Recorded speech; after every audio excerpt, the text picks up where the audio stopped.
Thank you, Chair Jefferson. I have the pleasure of introducing Cherie Brown. She's the founder and executive director of the National Coalition Building Institute, NCBI.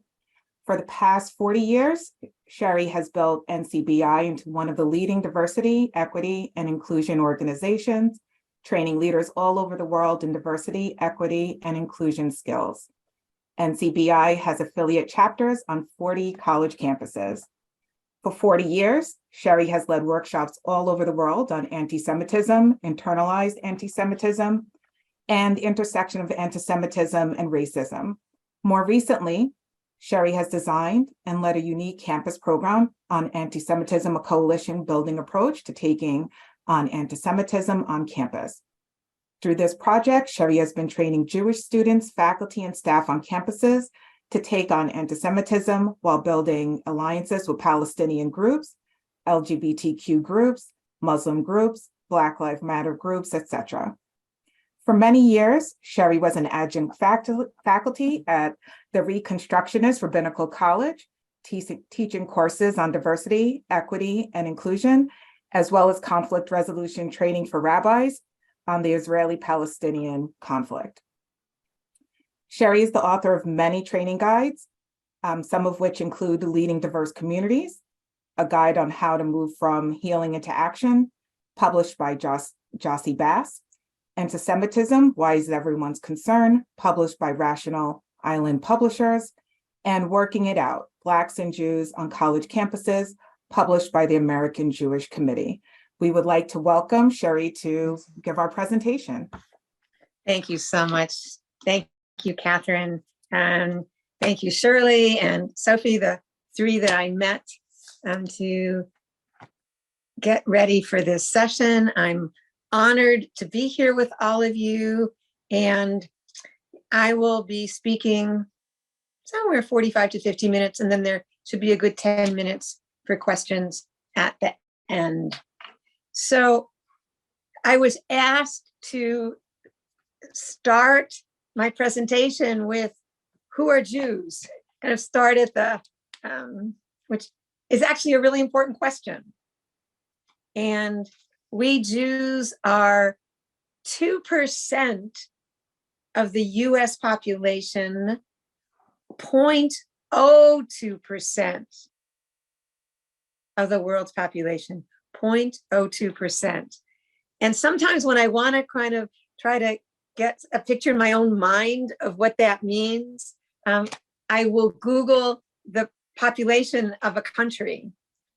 There are a total of about 12 million Jews worldwide, 12 million. So recently I was leading a Muslim-Jewish alliance building program with an ally and colleague who is Muslim and from Iran. So I Googled how many people are in Iran, and there are 87.9 million. So just to get a picture, 87.9 million in the country of Iran, 12 million Jews worldwide. So we are small in number, but often very visible, which is a key piece to hold on to. We are also very diverse. Jews are not a race. That was one of the things that Hitler put forward, is Jews were a race. We are not a race. We belong to so many groups. There are Black Jews, African heritage Jews, Asian heritage Jews, Latinx Jews, Native Indigenous Jews, Iranian Jews, Egyptian Jews. There are Jews of many, many identities. And when people think Jews, they often think white Ashkenazi. Ashkenazi is Western and Eastern European. In the US, I think probably it's changing all the time. 60 to 65% are white Ashkenazi, and 35 to 40%, are Jews from different racialized identities. And so it's really important to kind of think broader about who Jews are as a people. And then the other thing I'll say about who we are, Jews, I think the best way to say it is we are a people with a religion, Judaism, that has many branches that some Jews practice. We're people with a religion, Judaism, that some Jews practice. And I say that because there are many Jews who identify secular, cultural, humanist, and don't particularly identify. And there was a book I came across this last year, When Jews Became a Religion. And it really looked at the history of Christian anti-Semitism and how the whole idea of thinking about Jews primarily as a religion was rooted in historic anti-Semitism. So just to hold on to, I think the key way to think about Jews as a group is that we're a people. So I'm next going to talk about why is anti-Semitism so confusing? How many of you have ever been confused? You know, whether something was or wasn't anti-Semitism, you heard something, you read something, and you just really weren't sure. You can just raise your hand if you've ever been confused. And if your hand is not up, I think it should be, because there's an awful lot of confusion. And so I'm going to say a few of the reasons I think anti-Semitism is so confusing. Then I'm going to talk about a key definition. I'm going to look at, with examples and stories, how to determine if something is or isn't anti-Semitism. Then I'm going to give a whole bunch of examples of anti-Semitism on college campuses within the last couple of years. And then I'll end with some things to do about it, both campus-wide and one-on-one individually. So why is it so confusing? I often like to share the way I will talk about it is there's no grades of mistreatment. The term, I don't personally like the term, but I know that some people do, the term microaggressions. It basically means the kind of day-to-day incidents, things said that are hurtful. And when people think about anti-Semitism, they don't tend to think grades of mistreatment. So for example, if a woman was in a meeting and said something and it was completely ignored, 5 minutes later, a man said the same thing and someone said, brilliant idea. Somebody might say, oh, that's sexism. That's not the worst overt example of sexism, but it is a day-to-day occurrence. But when people think anti-Semitism, they don't have that in their minds. I often share an example. Many years ago, I was at a program and a very well-known progressive activist was facilitating a meeting. And at the break, I went up to him and said, you know, I think what I just heard was anti-Semitism. He didn't say, Cherie, no, it wasn't. Or, oh, thank you for telling me. He said, oh, Cherie, don't say that. And I was so struck by that. And I thought about it a lot afterwards and realized it was like I was saying something so bad and horrible, you can't even mention it. That when people think anti-Semitism, they think marching Jews off to death camps. But there's a million things that happen before we're marching Jews off to death camps. And it's those day-to-day, moment-to-moment. And so to tell someone there's anti-Semitism, if that's all they think, it's going to mean that there's nothing until it's too late. So that's why I think really understanding the day-to-day grades of mistreatment is so key. Another reason anti-Semitism is so confusing is it gets weaponized. Weaponized meaning that forces on the right will call things anti-Semitic to try to divide, for example, in the US, the Democratic Party. In England, we saw it really viciously with Jeremy Corbyn and the Labour Party, where they were attacked and attacked and attacked for anti-Semitism, and it completely decimated the Labour Party. So, and there will be some people saying, yes, there was anti-Semitism in the Labour Party in England, some saying no, but the point is it gets used. It gets weaponized with the very systematic goal of dividing liberal/progressive forces. So that will make it confusing. If things are called anti-Semitism, that at least I would not call anti-Semitism. A similar thing, why it's so confusing, is there's often code words. People don't need anymore to say those Jews. I mean, some people might still say that, but the more nuanced is to say those globalists, those elitists. And wink, wink, people know you're really talking about Jews or New York Jews. For example, after the Parkland High School shootings, and about a third of Parkland High School is Jewish.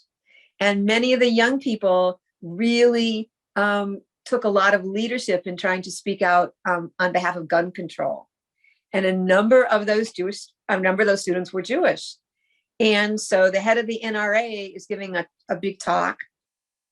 And he doesn't say those Jews at Parkland High. He said, those young people that are just being backed by globalists and elitists. So it's another way of saying they're really being backed by Jews to do this horrible thing and try to support gun control. And so again, the word doesn't even have to get used anymore. And the last thing I'll say about why I think it's so confusing, anti-Semitism is cyclical. What that means is, I mean, some oppressions are constant. And I don't even want to begin to say which is worse. They all are horrible. Oppression is horrible, whatever group it's targeted towards. But in terms of anti-Semitism, part of its mechanism is that it's cyclical, meaning it goes from periods where it's very overt to periods where the seeds are there, but it's more covert. And in those periods when it's covert, the misunderstanding is that there's no anti-Semitism. It just means we're not in a covert period. And I will say, in this recent period, the cycle has turned. We have moved from it being more covert to it being more overt. A friend of mine years ago came up with an image that is on the one hand not appealing, but on the other hand, I think it powerfully describes what many Jews feel inside. And the image he said was that every Jew carries an invisible loose noose, kind of about here. And in times when it's more covert, they might be able to move their arms and legs and have some mobility in society. And therefore, in those periods, people think Jews are not oppressed. Then it will become more covert, the noose tightens, and there is no movement possible. But it's important to understand that in those periods where there is more flexible movement, doesn't mean anti-Semitism doesn't exist. The seeds are always there. So how do we define it? There is a definition accepted by many, which I personally don't like, and it's by the IHRA, which is the International Holocaust Remembrance Alliance. It's a pretty accepted definition. The Biden administration has adopted it. And there's two problems why I and some of my friends and colleagues don't like it. One is it mainly defines anti-Semitism as hatred of Jews. And the story I often tell, because I think it really highlights why I think that's problematic, is a bunch of years ago, I went to a talk of a prominent expert on anti-Semitism. And during a question and answer period, someone asked her, this was when Donald Trump was still president, first term president. Someone asked her, is Donald Trump anti-Semitic? And she paused for a second. And her answer was very interesting to me. She said, I don't know. I can't see inside of his heart to say if he has hatred of Jews. This was a leading expert on anti-Semitism. And her assumption was that if someone had feelings of hatred to Jews, that was anti-Semitism. And I think that is extremely problematic as the primary definition. There might be, but there doesn't have to be. The other problem that many of us have with the IHRA definition is in the examples it offers. And basically, the contention is if you have any criticisms of the policies of the Israeli government, you're anti-Semitic. And I think that is a huge mistake. So you can't have criticism of the policies of the Israeli government and not be anti-Semitic. So I'm going to offer an alternative definition. And I'm actually going to offer it as an image because I think that image in my mind is very useful. I want you to imagine groups of oppressed peoples lined up side by side, shoulder to shoulder, ready to unite, ready to take on forces of oppression. They're walking forward, and right in front of them is a big divert sign with an arrow pointing to the right, and that divert sign says Jews. And in this current period, sometimes that divert sign says Israel. Diverting people's attention and from fighting their oppression by blaming Jews, that Jews are their problem. And as long as Jews get deemed the problem, the real oppression doesn't get taken on. The real oppression gets buried. It is a systemic oppression that plays a particular role in society. And I think that's what's so important to understand about anti-Semitism. So I'm going to now offer 3 criteria for determining if something is or isn't anti-Semitism. The first criteria: are Jews or Israel singled out for blame? Singled out for blame, meaning everything that's going on bad is the fault of Jews or the fault of Israel. And it's a singling out for blame that, to me, determines that something has anti-Semitism in it. And so 2 examples. I was at the UN Conference on Racism in Durban, South Africa in August of 2001. It was a month before September 11th. It was a powerful conference, 10,000 anti-racism activists from all over the world. There were people wearing buttons saying Hitler didn't do enough of his job. There were caricatures passed around the conference with blood pouring out of the face of the caricatured person who had a big hooked nose, reminiscent of the blood libels against Jews in the Middle Ages. There was an NGO, non-governmental organization, document on racism that was compiled after that conference. Israel was the only country in the world mentioned for its racism. Does Israel perpetrate racism against the Palestinian people? I think we have to say absolutely yes, that it's horrendous and we have to fight it and end the occupation. Is Israel the only racist country in the world? I don't think so. We are standing on stolen lands in our own country here in the United States. So the determination of something's anti-Semitic is if there's singling out for blame. The only problem. To give a campus example around that is numerous professional associations have voted policies that they will not allow any speakers from Israel. They will not allow any delegations to go to Israel. And it's the only country in the world that they have done that with. Again, if they did it with 10, 15 countries, that is not, you don't have to like it, but that's not per se anti-Semitism. The anti-Semitism is when it's the only one, as if there's no other country in the world that merits censorship or concern. So that's the first criteria, singled out for blame. The second criteria, based on that image I offered you of oppressed peoples lined up side by side, ready to unite and fight oppression and the divert sign. The second criteria is the issue of anti-Semitism used to divide movements? We've seen it in Black Lives Matter. We've seen it in gay liberation. We've seen it in the women's movement. And I'll give an example from the women's movement in particular. And what's so interesting is that it's the critique itself of calling something anti-Semitic that divides the movement. So after Donald Trump was elected in January of 2017, and I don't know if any of you here were there, but there was a powerful march on the Mall.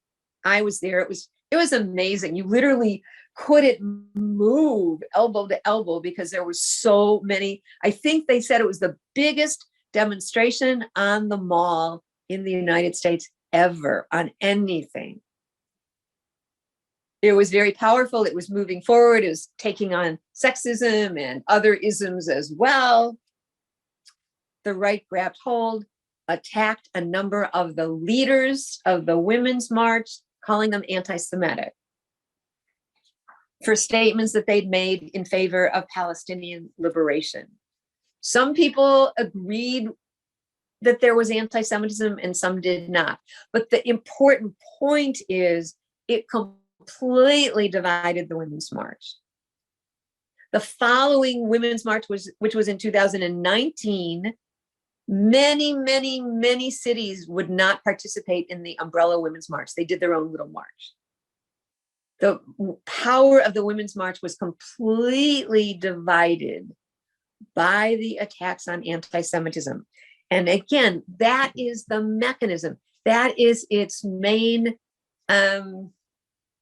function, is to divide movements so they are disempowered.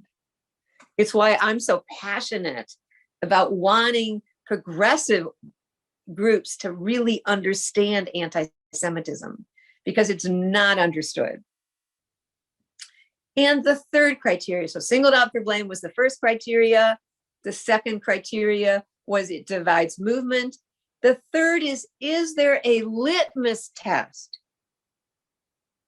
for Jews that is not the same for any other group? And I'll give you a couple campus examples. A speaker on a US campus a couple of years ago was addressing a couple thousand people. And I think she wanted to demonstrate that we want everybody in a coalition to unite together. So she said something like this: we want everyone in our coalition. We want Black African heritage peoples and Asian heritage peoples and Native Indigenous and Latinx and LGBTQ and women and progressive Jews. Jews are the only group that there is a litmus test, a determining factor. It is not assumed that everyone gets to be at the table. You could have some pretty reactionary people in any of those other groups, but there isn't a sign on the dotted line before you walk in the door. And often that sign on the dotted line is signing a statement that I agree that Zionism is racism. And if I won't sign that, I can't participate. So again, there's a lot of debates about should we say Zionism is racism or not. I think that's the wrong question. The point is that it's the only group that has any kind of litmus test. There was a group of Jewish students on a campus participating in an environment coalition, nothing to do with policies in the Middle East. And they were made to sign a statement that they agreed with the line Zionism is racism, or they could not participate in a coalition on the environment. My husband, before he retired, he was for 26 years a civil rights attorney at the US Department of Justice. And he had a case a bunch of years ago. A battered women's shelter in Berkeley, California had the same thing. To work as a staff person at a battered women's shelter, you had to sign a statement saying Zionism is racism, or they wouldn't let you work there. There was no other group on no other issue that anybody had to sign anything. That's when it's anti-Semitism, when there's a litmus test that no one else has to go through to even sit at the table. So those are the three criteria singled out for blame. Is it dividing a progressive movement? Is there a litmus test that Jews are asked to have to conform to in order to participate and sit at the table. So let me give a bunch of other campus examples, in particular of anti-Semitism. And again, I want to say there is both right-wing and left-wing anti-Semitism. You know, it's like Jews have often been, they are both seen as the money people and the communists. You know, they're basically attacked on both ends. And I think that's really important about the issue of anti-Semitism. So from the right, there have been, you know, swastikas. Many campus Hillels, the Jewish student organizations on campus, have had big swastikas, you know, painted, you know, on the outside of their buildings. There was a Jewish student in a college in New York that swastikas were all over the library. Increasingly, we are seeing those kinds of visible symbols of anti-Semitism and cropping up on campuses. There was a campus, and I know from reading just a little bit about the federal suit at the University of Vermont, that one of the concerns was a particular professor that gave lower grades to students if they were in any support of Israel. And I'll give you a connected example. There was a campus, I was doing work on anti-Semitism. I'd met with the president. She was trying to determine what was and what wasn't. And so the dean of students called me up last year and said, "We think this is anti-Semitism, but what do you think, Cherie?" And the incident was that there was a class on American history, and students were asked to choose a particular ism in the United States that they wanted to research and write about.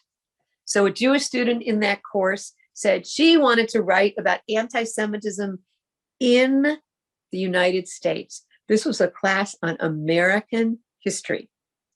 She got her paper back, and she was graded a D. And the professor wrote on the paper, "You didn't talk about all the horrible things Israel is doing to the Palestinian people. So you did not research anti-Semitism in the United States," and gave the student a D. Then the dean was calling me to say, "We think this is anti-Semitism." And I said, "Yes, it is." And again, the anti-Semitism wasn't, is it a legitimate thing to research if the topic had been a worldwide issue?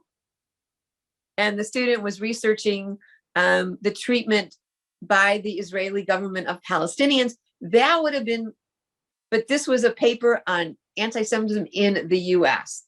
And to get a D was just representative of the way that anti-Semitism happens.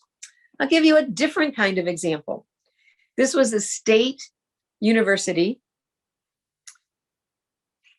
A chemistry professor gave an exam, one of the exam questions, and I'll say, I couldn't make this up if I tried.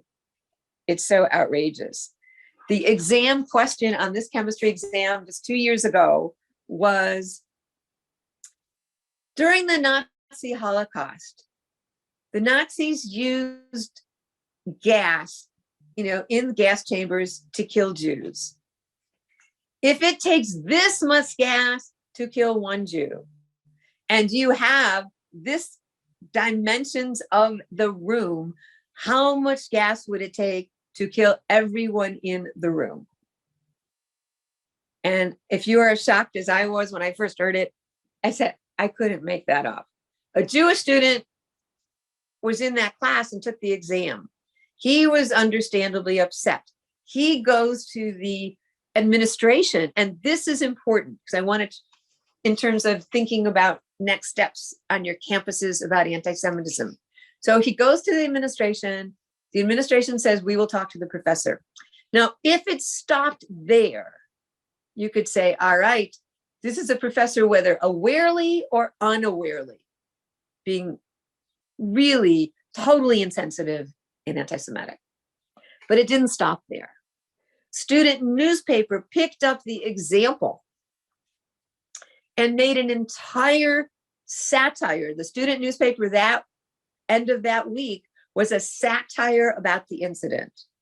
Ha ha, wasn't it hysterical that this was an exam question? Ha ha, wasn't it hysterical that the student got so upset at the administrators? You know, those Jews are getting upset about, you know, ridiculous things. Understandably, Jewish students and allies were even more incensed that the student newspaper thought so that it was such a minimal nothing issue that they could make a big satire about it. So they go back to the administration and say, you know, take the satire newspaper and say, this is unacceptable. We want the administration to get behind us and let's do a campus-wide teach-in on anti-Semitism. And this is the key point I want to convey. The administration of that campus, statewide university, said no. And their reasoning, this was a small incident, a single incident on one exam. It is not relevant to most people on this campus, even though the newspaper making a satire of the incident went across campus. And I wish to say this was a total single time something like that happened from an administration, but it's not. The making the issue of anti-Semitism minuscule, to saying it's not a big deal. You know, I was in my call with Shirley and Catherine and Sophie, I was asking, you know, I know University of Vermont has a Hillel and has a Jewish student population, and they're not under your umbrella. So I was asking, in your campuses, are there Jewish students there? And, you know, my sense is there are very few. It's a mistake to think because there's very few, there's not anti-Semitism. You do not have to have Jewish students and faculty or staff present for there to be anti-Semitism. I'll give a few other campus examples. Some campuses, in the spirit of what I talked about earlier, will try to boycott any products that are made in Israel or have a label. So there's a hummus called Sabra hummus. There's a big campaign on many campuses to ban Sabra hummus.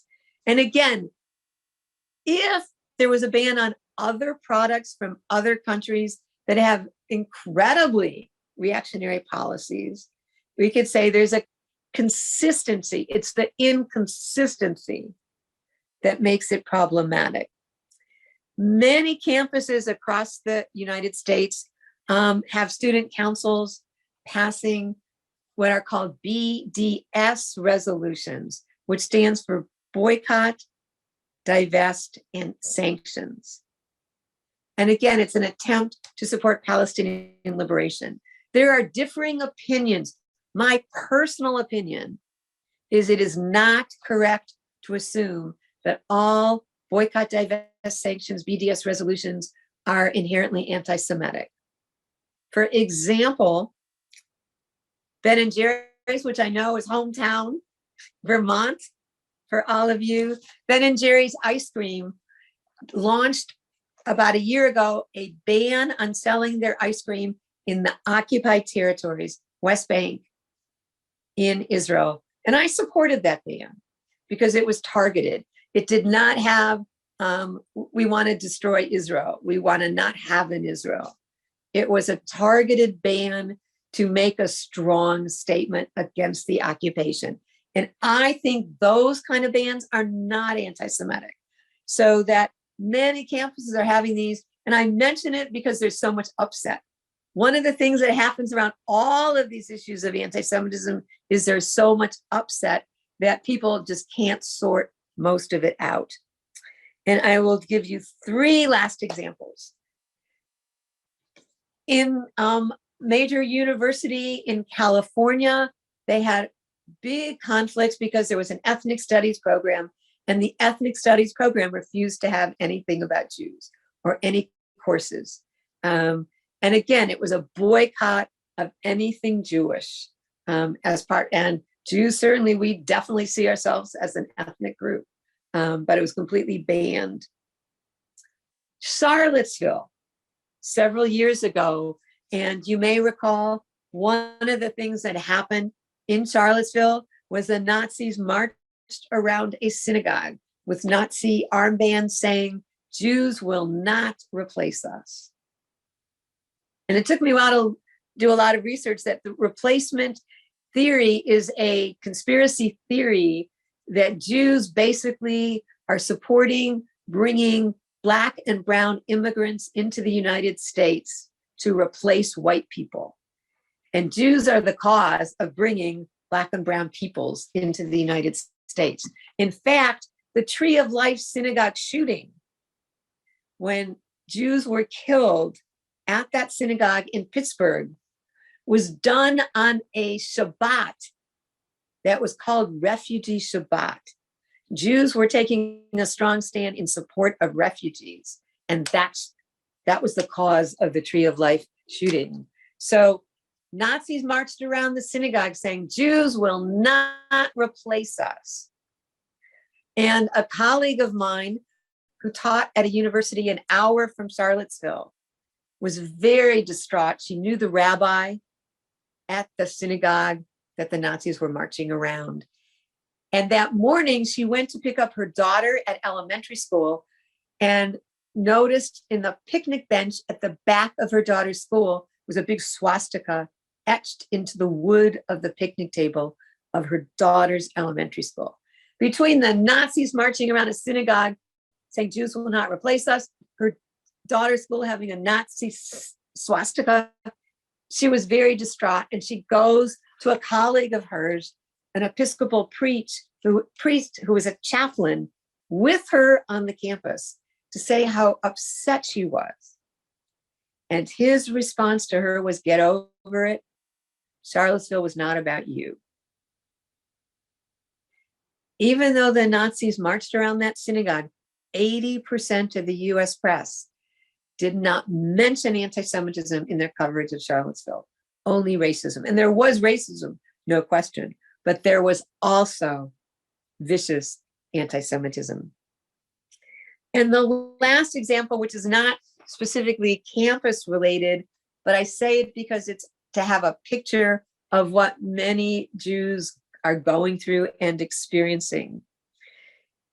Every synagogue in the United States and Europe as well, but in the United States has armed guards at our services on Rosh Hashanah, on Yom Kippur, and on Shabbat. My rabbi gives the security talk at the beginning of our holiest days of the year, Rosh Hashanah and Yom Kippur, of where to go, which doors, and what to do if there is an armed attack on the synagogue. A friend of mine is the executive director of a synagogue 10 minutes from my house. Her whole staff has had training by the Washington, D.C. Police Department. She told me that every day she goes out into their parking lot and looks at all the cars and the license plates. And if there is a license plate she does not recognize, she takes a picture of it and sends it to the DC police. Her rabbi of that synagogue, and again, it's 10 minutes from my house, carries a panic button to push if there is trouble.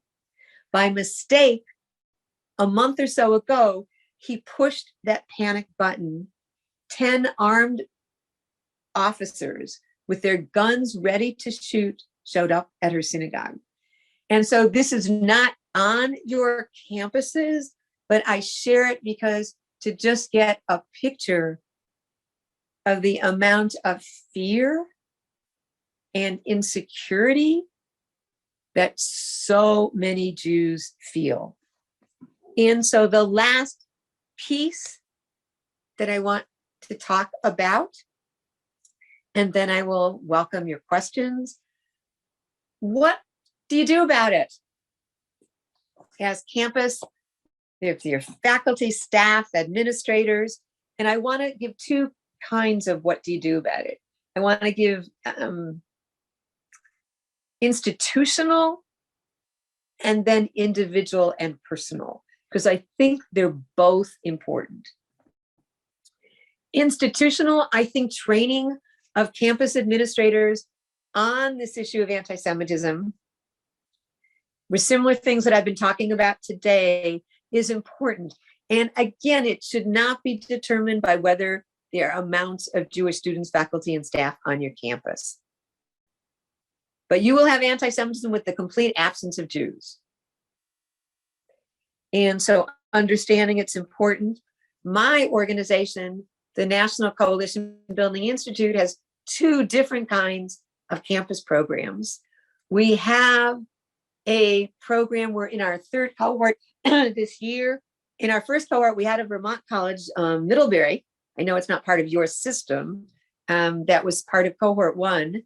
And we train a team of Jewish students, faculty, and staff on a campus to take on anti-Semitism in a coalition building way. And so we are launching cohort 3, and we have, a slot for another campus, if that is of any interest. And barring that, as was mentioned in the introduction of me, we call them affiliate teams. And we have affiliates currently on 40 college campuses. We have them on state institutions, on small colleges, where we train a team of students, faculty, and staff to lead DEI, to lead diversity, equity, and inclusion workshops on their campus, to function as a team supported by the administration. And we've had teams that are 20 years old. We're constantly building new ones, but we have teams that have done this work for a really long time. And our website describes that program a lot accurately. And so that could be an interest from one of your campuses to explore whether having an NCBI diversity, equity, inclusion team. And with that, anti-Semitism is one of, we take on racism, sexism, gay oppression, anti-Semitism, disability oppression. People are trained to look at all ism issues in doing DEI work on the campus. And so I'll end with a couple examples of personal things. If there are Jews around you in your environment, and I hope it's okay to say, Shirley, it was something you shared on our call, that a student at the law school where Shirley's a professor came to her and said, "I'm Jewish," and said it like that. As a child growing up, I was very close to my grandmother. My grandmother, I should add, my grandmother was raped by the Cossacks as a 12-year-old. She was the only one allowed out because her brothers wouldn't serve in the Tsarist army. Her family got her dressed as a peasant and she came to the United States alone as a 12-year-old following that incident in her village. I was very close to her. She was an amazing woman. She was very proud to be Jewish. She had a very strong relationship with the rabbi in her synagogue, but still we'd be out at a restaurant and my grandmother would go, "Is he Jewish?" And I'm like, "Grandma, why are you whispering this?" And so to hear Shirley say that, a law student said that to her, "I'm Jewish, but don't tell anybody." I think it's important to know, and probably particularly in a state like Vermont, where there aren't tons of Jews. There are other identities as well that there aren't tons of. And that the invisibility, the fear of saying, is really key. And so if there's someone that's Jewish, what's it been like to be Jewish this week? What's it been like to be Jewish this year? I'd love to listen to you. It's encouraging a Jewish person to talk about what it's been like. Chances are you might hear from them things that I hear from my friends all the time. When Donald Trump was elected, their suitcase was packed. As things have been getting more and more intense with synagogue shootings, with armed guards at all of our synagogues, I cannot tell you the number of friends I have that have said, "I have my suitcase in my closet packed, ready to leave." The issue of anti-Semitism as cyclical means it's never will it come again, but only when. And so that feeling of needing to be ready to leave at any moment, the Jews that got out in Europe during the Holocaust and the Jews that didn't. And I think an important piece to really also understand for Jews, in 1939, when Hitler's plan for Jews was just really strengthening, the St. Louis, a boat with 932 Jews set to come. Initially, they went to Cuba. The Cuban government said they would take them, and then they didn't. They went to Florida. The US government said they would take them, and they didn't. The Canadian government didn't take them. The St. Louis had to go back to Europe, and many of those Jews ended up in the gas chambers. And so that feeling that when it is necessary, there will not be the support needed by governments around sits inside of every Jewish person. So to just ask, get someone Jewish talking about what it's like in this period to be Jewish.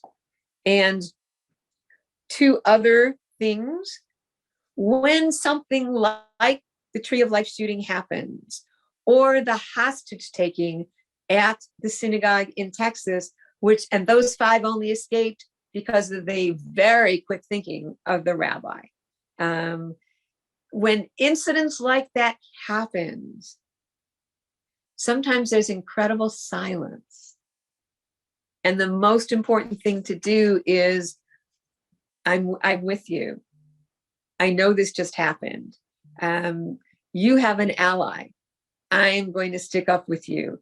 This is, of course, true of many other, issues as well, but we're speaking about anti-Semitism. For example, when the 2 mass shootings of Asian peoples by an Asian man happened, I think it was in the same week, I got on the phone immediately with really close Asian heritage buddies of mine and just said, I am with you. I am so sorry. This must be heartbreaking. It's by your own people. I am right here. And I think that idea of standing side by side, saying, I am with you. You are not having to look at this alone. I am going to fight to make sure that this stops, is really, really important. And the last thing I'll say is that because of the history of oppression, we Jews, as all peoples, have certain behaviors that stem out of the oppression. Sometimes I like to say it's the hoof marks of the oppression. And one of those is we worry. We get anxious a lot. When I was growing up, if you have a sniffle, it's probably, about to turn into cancer. And we joke amongst ourselves about it. It's that I often, when I'm doing mixed work between Jews and non-Jews, I will say that sort of the white Gentile view of the world is sometimes in every cloud is a silver lining. And the Jewish view is in every silver lining is a cloud. Very different ways of looking at the world. And I want to, in the best sense, the Hebrew word tikkun olam, which means to repair the universe. We are trained to look at what's not right and want to make it better. But we are also trained to be anxious and worried a lot. That is the hoof marks of the oppression. And so one of the most important things you can do, if you have a Jewish friend, colleague, buddy, and they're getting anxious or worrying, what is not useful is to say, everything's okay, stop worrying. I often will joke, I've been with my husband for 36 years. And he used to do, he was a Roman Catholic priest before he in good standing for any of the Catholics, he's in good standing with the Catholic Church. But he was doing all this Catholic Jewish work, which is how we met. And he's a great ally. If he's gone 10 minutes, I'll start worrying. 20 minutes, I'll call a friend. An hour, I'm thinking I better call the hospitals. And so he will, the minute he can get to his phone, he will often text me and say, I'm not dead in the street. And it's our little, then I can laugh and I know things. And he never gets mad at me that I get anxious and worried. He understands that that is part of the history of coming from a family with a grandmother raped by the Cossacks. My father lost all his family in the concentration camps. In 1941, my grandmother was writing to all her relatives in Romania, and one day all the letters stopped. So those things might make a human a little bit anxious and worried. And so being able to be thoughtful and caring and not harsh is also a really important way to be an ally to Jews. So I will stop there.